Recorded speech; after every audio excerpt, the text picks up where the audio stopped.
শ্রী শ্রী ঠাকুর, মা ও স্বামীজিকে প্রণাম জানিয়ে শ্রীরামকৃষ্ণ সেবা সঙ্গের যুব পাঠচক্রে আমি নিবেদিতা বোস স্বামীজির চিকাগো বক্তৃতা থেকে পাঠ করে শোনাচ্ছি।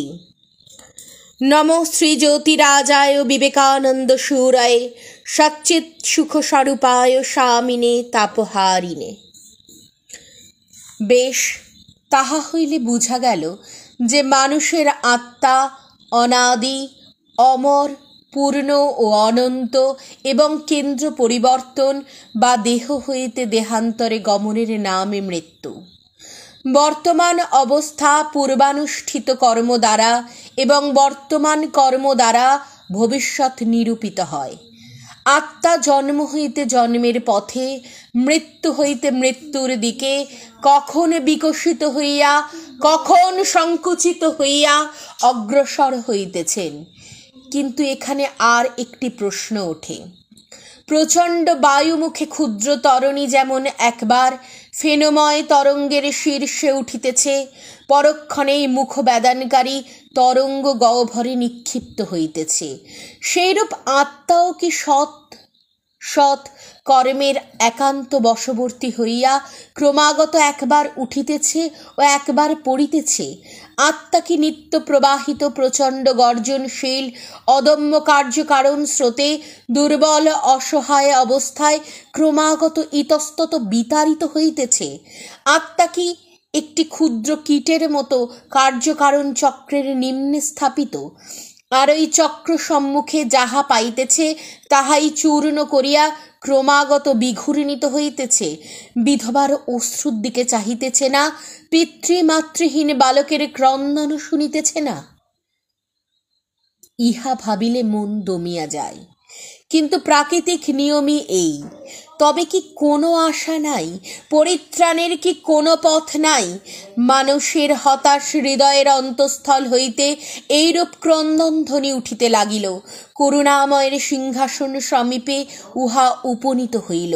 সেখান হইতে আশা ও সান্ত্বনার বাণী নামিয়া আসিয়া এক বৈদিক ঋষির হৃদয় উদ্বুদ্ধ করিল। বিশ্ব সমক্ষে দণ্ডায়মান হইয়া ঋষি তারস্বর জগতে এই আনন্দ সমাচার ঘোষণা করিলেন। শোনো শোনো অমৃতের পুত্রগণ, শোনো দিব্যলোকের অধিবাসীগণ, আমি সেই পুরাতন মহান পুরুষকে জানিয়াছি। আদিত্যের ন্যায় তাহার বর্ণ, তিনি সকল অজ্ঞান অন্ধকারের পারে। তাহাকে জানিলেই মৃত্যুকে অতিক্রম করা যায়, আর অন্য পথ নাই। অমৃতের পুত্র কি মধুর ও আশার নাম!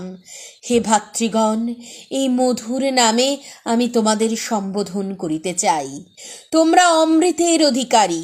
হিন্দুগণ তোমাদিগকে পাপী বলিতে চায় না, তোমরা ঈশ্বরের সন্তান, অমৃতের অধিকারী, পবিত্র, পূর্ণ।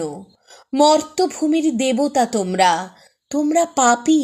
মানুষকে পাপী বলাই এক মহাপাপ। মানবের যথার্থ স্বরূপের উপর ইহা মিথ্যা কলঙ্কারোপ। ওঠো, এসো, সিংহস্বরূপ হইয়া তোমরা নিজেদের মেষ তুল্য মনে করিতেছ।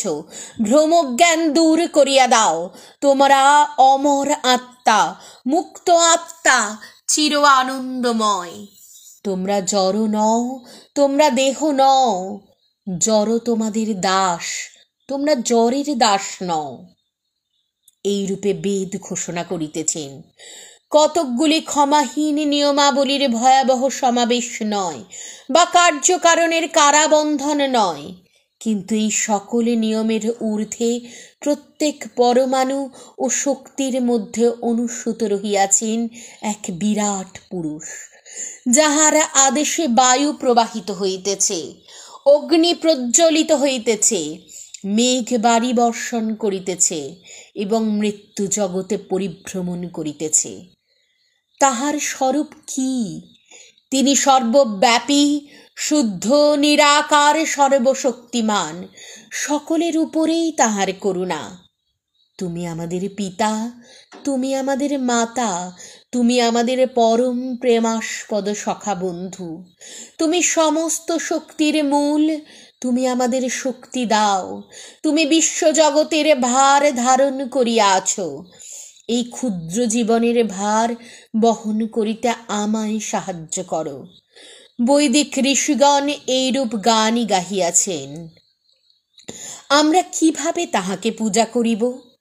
প্রীতি ভালোবাসা দিয়া, প্রেমাস্পদ রূপে, ঐহিক ও পারত্রিক সমুদয়ে প্রিয় বস্তু অপেক্ষা প্রিয়তর রূপে তাহাকে পূজা করিতে হইবে। নমস্কার।